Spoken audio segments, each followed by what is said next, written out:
Genres. They exist in everything. Movies, music, and even video games. I made that video 5 months ago, and in that time I've received thousands of comments full of recommendations for games, genres I missed, and things people disagree with both with and without valid reasoning. In today's video I plan to add on to genres, as well as add on new genres I missed and cover some of the points that people made to me in the comments. I hope you all enjoy, and let's get straight into it. Starting out, I want to go over some of the arguments that people made in the comments, and starting I want to defend my selection of racing games. A lot of people told me to play Assetto Corsa, which as of now I have just under 400 hours on, and I actually think it's a great game. But one person in particular left a very mean comment I didn't quite like, with a lot of responses showcasing his ignorance, so let's go over it real quick. And defend my initial pick for the best racing game, which at the time, which was before Mario Kart World came out, Mario Kart 8 Deluxe, which by the way, I still put over Assetto Corsa. Anyway, his comment is along the lines of, "Video disliked. He really put this baby racing game at number 1 for racing games when there's a lot of good simulators like Assetto Corsa which exists." Then we had a whole argument in the comments, to which I told him and many others that Mario Kart 8 Deluxe is a game with a low skill floor, but an exceptionally high skill ceiling suitable for high-end skill expression, which it is, by the way. The game has a lot of advanced tech and racing skill, and you need a lot of map knowledge, and there's just a whole lot of skills which make it incomparable to a lot of other racing games which are more grounded in reality, so they're not really comparable even to Assetto Corsa. Because yeah, both games take skill, but you can't just act like one game takes more skill than the other. They're not the same thing. They take different skills, and you have to learn different things to play each of them effectively. And also, don't act like Mario Kart is a game of all luck, because even Mario Kart 8 Deluxe, yeah, there's luck involved, but if you're a better racer than someone, you're usually going to beat them. The game is like 70% skill at least, and probably more, because if you are the better racer, you will be winning most races. With that being said, he then proceeded to say, "I looked up the shortcuts in this game, and none of them take skill. It's all just memory. Why don't you do them then?" Like, that was just a dumb point. Yes, it's memory, muscle memory, the same thing that you use when driving an actual car or playing any video game with demanding inputs. And yeah, I still put Mario Kart 8 Deluxe as my top pick for that after playing Assetto Corsa. And I didn't mention it in the video because I didn't think it was relevant, because, you know, I don't play them actively, but I have played every GT game that has come out since 2002. I chose Mario Kart 8 Deluxe because it's the only racing game which I consistently play with friends, have a fun time in, and constantly learn new things without it being too competitive and sweaty. So Mario Kart 8 Deluxe is easily still my number 1 pick for racing games. It's fun, I can play it with friends, there's a high skill expression for those of you that like the competitive side of things, and it's fun to learn the shortcuts. And if you really think it doesn't take skill and it's all just memory, I invite you to try and take time trial world records. I don't think you're gonna do it. A few more points I wanted to cover before getting into the actual genres. Number 1, why isn't this named the best video games in your opinion? First of all, I have 5,000 subscribers on this channel. This isn't my main channel. Nobody cares about my opinions. So sorry that I, changed the title of the video to be more broad, like it really matters. Along with that, a lot of you were upset I didn't include your favorite overstated AAA games that everyone's already heard about. While many of the games I mentioned on that previous list are popular, I generally tried to pick more niche games with smaller communities to hopefully introduce new people into games that they might find fun. And it seemed like a lot of the people only watched that video to hopefully validate their opinions. That's not what it was for. So yeah, God of War Ragnarok and Red Dead Redemption 2 aren't on the list because those are boring fucking picks. And finally, some other people said stuff like, where are genres like adventure and story driven? Lots of people recommended things that aren't genres. Literally every video game ever is story driven or an adventure game. Those are too broad to be genres. And for those of you that are expecting a list of just the best stories or the best adventures in video games, that's not what the video is about. It's about the games themselves. There's more to a video game than its story. But I'll appease you guys later in this video. And then finally, some people were just expecting it to be a list of the all-time best-selling games in every genre. Not only is that boring, but it's been done 1,000 times by slop corporate entertainment YouTube channels that are, at this point, probably AI generated. So I'm not gonna do that because that's boring. So listen up and maybe try a game or two on this list that you probably haven't played. And with all that being said, let's finally get straight into it. Metroidvania style games are one of the genres I'd like to add on to, and also I'd like to talk about the genre as a whole, which people keep misconstruing. In my original video, the winner was Metroid Dread, for its environments, for its atmosphere, for the gameplay itself, and I'd like to say it still is. But I would like to also talk about Hollow Knight, which I'm adding on to here. I recently got 112% on Hollow Knight, and while the game is great to the point where I literally completed it in its entirety, the game is highly overrated in a lot of fronts. First of all, difficulty. If you watched the last video I did on this, you'd know I like difficult games, and I also dropped my complete Hollow Knight playthrough, or well, well, there's 2 or 3 videos I've done on Hollow Knight and one on Silksong, and I'll be doing a full Silksong video. But Hollow Knight is not nearly as difficult as most people told me it would be, and that does upset me. And I just assumed the reason why the game is overrated in difficulty was because it went into a super mainstream audience of more casual gamers who overrated the game's difficulty because they don't really play that many hard games. Along with that, Hollow Knight fans really like to glaze the game with anything they can and how only 3 people made it. And while yes, it is impressive that it was made by Team Cherry, a group of 3 people, but I don't think the game being made by 3 people should be a huge point of contention for how fun or how good it is. Because yes, it is good, but made by 3 or 300 people, it's still the same game. And even if it is more impressive from a working perspective, it changes nothing in my eyes because I'm playing the game for the game and not who made the game. Now, along with Hollow Knight, I'd also like to put Blasphemous here. I was told to play Blasphemous by some people in the comments, and I had it sitting in my Steam library for a very long, and I mean very long, like years worth of time. And I finally decided to play it, and it's actually, in my opinion, better than Hollow Knight. This game has some of the nicest looking pixel art I've ever seen, the combat flows better than Hollow Knight in my opinion, and the game's story, while vague as any Metroidvania, is still pretty good, and I like the atmospheres and all the stuff involving Blasphemous more than most of what I liked in Hollow Knight. And it's also harder. And along with that, I'll be playing Blasphemous 2 pretty soon, because this game was great. And while I'm here, not this, nor are Hollow Knight Souls-like games. I keep seeing people try and spread this propaganda, but it's stupid, alright? Both Metroidvania and Souls-like games have similar key descriptors, because if you Google what a Metroidvania is, or what a Souls-like is, right? They both have descriptors like dark atmospheres, boss rush styled games. Like, if you Google the definition of a Souls-like, all of those apply to Metroidvanias too. And that's more of a reason to not be calling these games Souls-likes when they play entirely different, and I'm tired of hearing it. The difference between a Metroidvania and a Souls-like is the gameplay itself, not the aesthetics and environments it's in, okay? Souls-like and Soulsborns are 3D games, usually parry or roll-based, something like that. Metroidvanias are 2D platformers. Let's stop blending these so much. Metroid and Castlevania aren't called Souls-like, so stop calling Blasphemous and Hollow Knight Souls-likes, because they're not. And before you say there's parrying in those games, it's not a core mechanic that you use very much, if at all. There's like 2 bosses you would use it against in Hollow Knight ideally, so let's get real. They're not Souls-like games, let's stop calling them that. Puzzle games. My all-time favorite puzzle game is Teardown. Initially in the first video, I said that Portal was taking the spot for this, but I 100%ed Teardown before I even made that video, and kinda just forgot that Teardown was a puzzle game. With that being said though, Teardown is the best puzzle game I've ever played. My absolute favorite, and everything about it is just super fun. The puzzles in Teardown are hard, but when playing Teardown, I don't get nearly as frustrated with it as I do with other puzzle games. And because of the game's free destruction mechanics, you can basically do every stage in 100 different ways, and it's just such a good game. Fair warning though, it is pretty strenuous, so good luck running it on your devices because it can lag a lot, because basically everything is constantly being simulated with movement. Now, I don't know how I missed out on this game initially,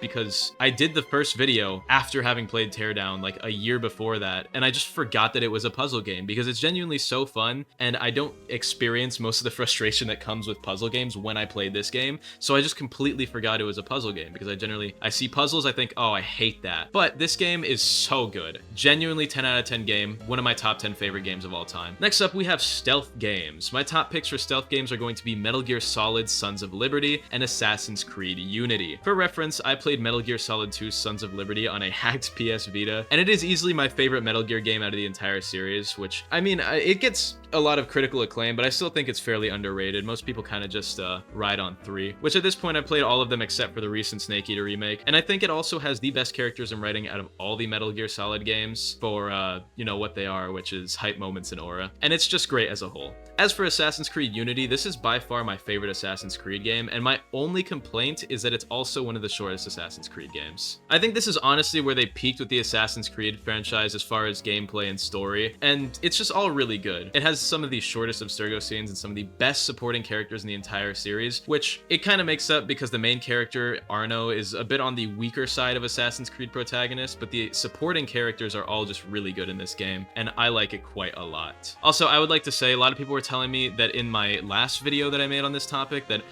why aren't Assassin's Creed games in the parkour game category? Assassin's Creed isn't a parkour game, I'm sorry to tell you guys, but when I talk about parkour games, I mean advanced mechanics like Mirror's Edge and I guess Parkour Reborn on Roblox, which I brought up in that video. But you kind of just hold one button, which is why I didn't really classify Assassin's Creed as a parkour game. I classify it as a stealth game, and the newer ones are kind of like action RPG-ish.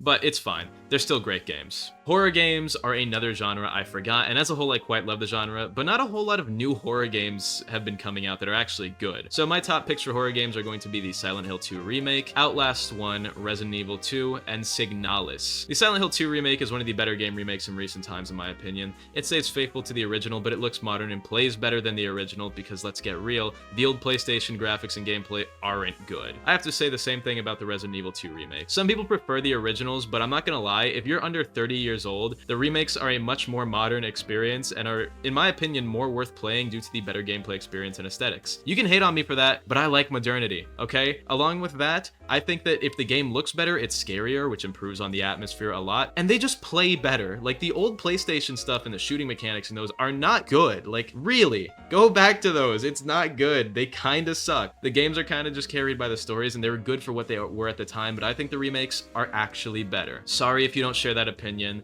but I think they're more replayable nowadays than they were 30 years ago. Now, along with that, Outlast. Everyone knows Outlast. It's literally like the 2014 horror game everyone was playing on YouTube back then after Amnesia, which, by the way, I didn't include Amnesia here because honestly, I don't think The Dark Descent holds up nearly as well as even the non-remade versions of the other two games I've talked about so far. I just never really got into it, and I never found it that good or even that scary. I think some of the designs for monsters were very iconic and very good, but the games themselves were honestly whatever in my opinion. Maybe I'll try them out another time. Let me know if I should down in the comments, and maybe I'll make a video and stream me playing those games because I actually just have never really gotten into Amnesia. And then finally we have Signalis. This game is probably my favorite on the list here, but that could be recency bias because I played it rather recently. Signalis is another one of the most beautiful pixel art experiences I've ever seen, and the story is about robotic lesbians and zombies. I don't want to dip into spoiler territory because, you know, it's spoilers, but I definitely think it's worth the 20 bucks on Steam, and I'd really recommend picking this game up if you like survival horror games. I got so many comments on real-time strategy games, and you know, most of the people who told me that I'm not a real gamer, this is a real thing multiple people have said. People have said I'm not a real gamer because I don't play MOBAs or RTS games. I'd go as far to say as you commenting that, to the people who said that in the comments, you are not a real fucking gamer if you only play RTS games, because you're not experiencing like 90% of modern or even old retro video games, because RTSs, while popular and while a huge genre that have inspired a lot of things, all basically the same thing that are just reskinned.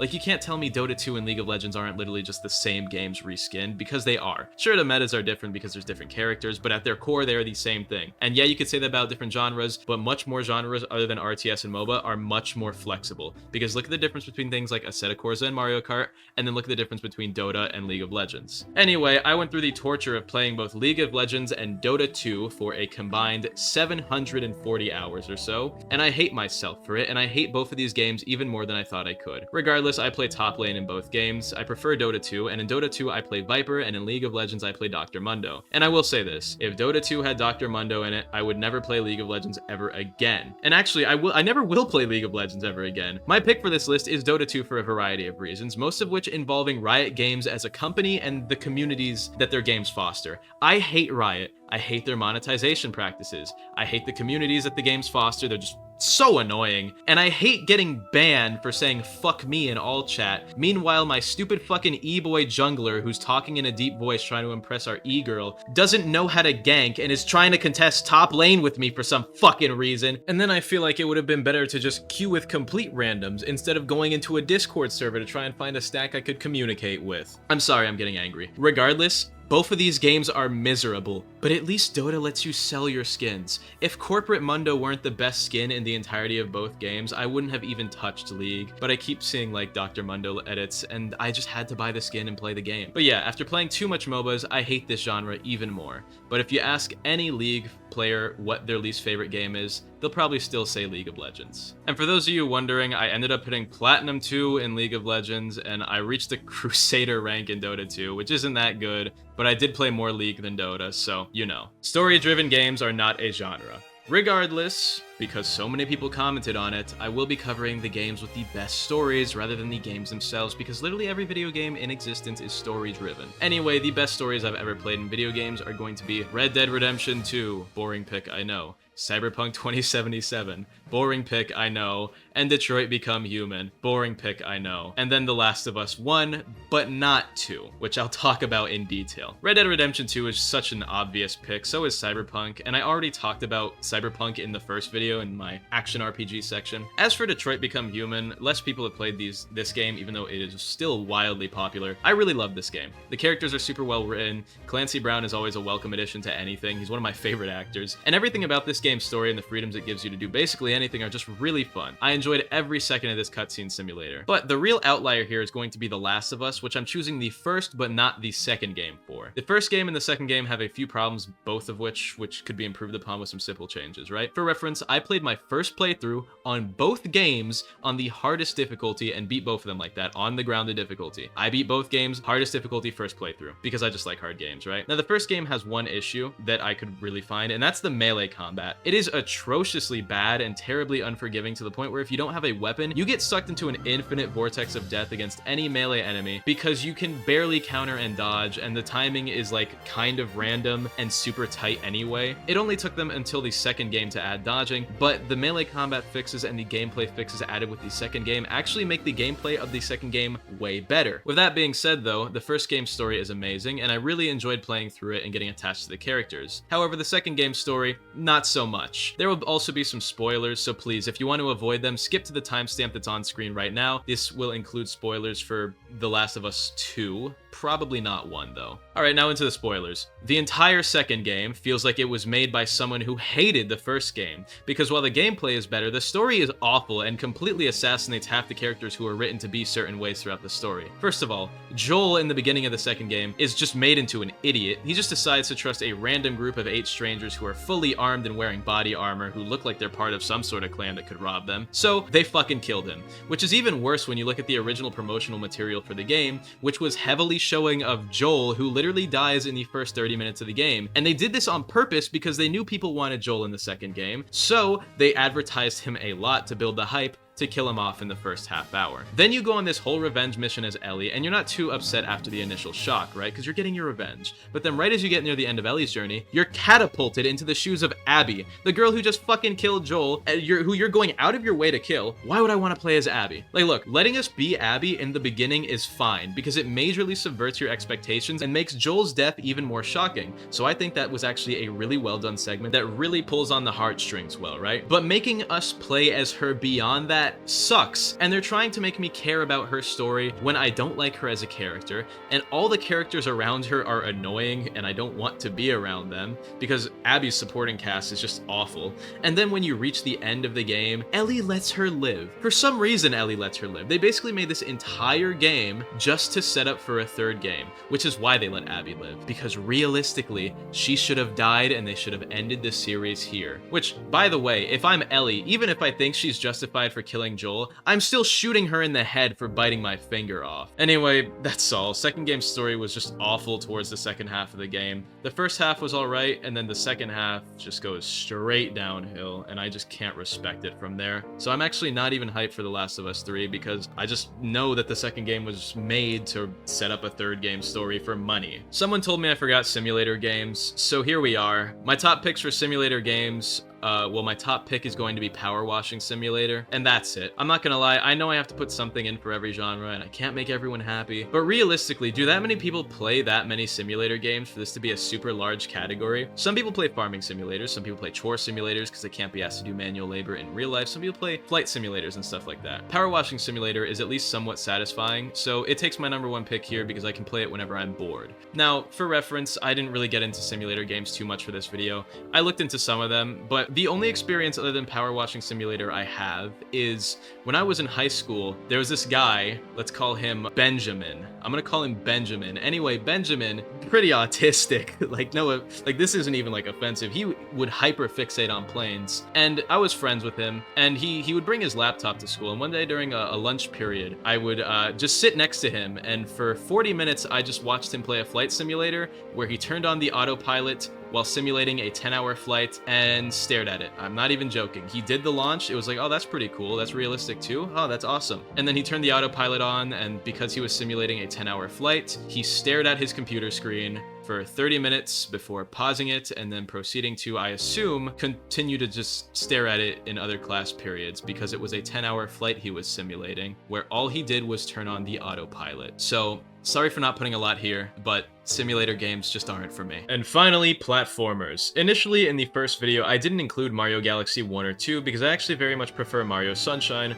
which was my top pick back then. And while Mario Sunshine is my absolute favorite and still remains my top pick, the two games I'm adding to this category are Mario Galaxy 1 specifically and Celeste. Mario Galaxy 1 is my favorite Mario Galaxy game of the two. I just love it. The music is better in the first game in my opinion, with super iconic tracks like the one you guys are listening to literally right now, Common Observatory by the way. My favorite power-ups are also found in this game, with the exception of the Beast Suit, which was introduced in the second game, and the first Mario Galaxy is just an overall amazing game. Then we have Celeste. Celeste is a game that I recently finished and I'm now working on the B-side levels, and oh my god, this game is the platforming equivalent to sticking my arm in a hydraulic press. I have never in my life been angrier at a video game, and especially not a platformer. But this game is hard, and as you guys know, I love hard things. Anyway, Celeste is a great platformer for those of you that like torturing yourselves like me, and I'd highly recommend it. And while in my brain Mario Galaxy 1 and 2 are kind of scrambled together, I can generally differentiate my favorite parts of both the games, usually being in the first one, and I'd highly recommend everything here. Mario Sunshine is still the top pick for this entire category though. So yeah, Celeste still isn't my number one pick. My number one pick is still going to be between Rayman Origins and Mario Sunshine, which you can see more about that in the first video. Hope you guys enjoyed, and anyway, that's going to be all for today. I just want to cover some new games I played as well as defending some of my previous points. If you disagree, I don't know, go eat a cinnamon roll or something. It'll probably improve your day unless you're allergic to cinnamon, in which case it'll kill you. I hope you all enjoyed. Have an amazing day. I love you all, and goodbye.